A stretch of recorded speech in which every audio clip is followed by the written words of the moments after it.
My name is Lise 𝗔𝗥𝗧 and I'm a 3D artist at Rebels and I'm working for animation projects and VR projects.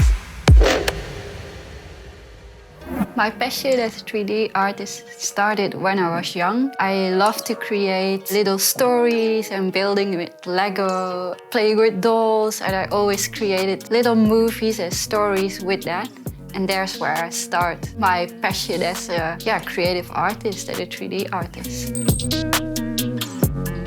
During a project, I mainly use Blender 3D. There's where I build up the basic design of the models. Afterwards, I send this model to the software ZBrush. This is a sculpting program. There's where I detail all the things inside the model. After that, I bring the model to Substance Painter, and there is where I give it the texture, the color, the material.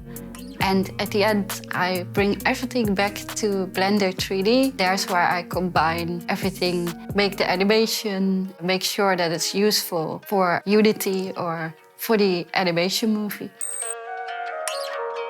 What I like most about my job is that you can create everything you want that you create in your mind. For example, normally you film everything by camera, and with animation you can create, for example, a dragon or a talking car, and you can add this in the footage. Yeah, that's something you can't do with normal film. Everything you think of, you can create in animation. That's what I really like about my job. It gives a lot of freedom, and what I also like is that you create something of value and that you can make the client happy at the end of the day.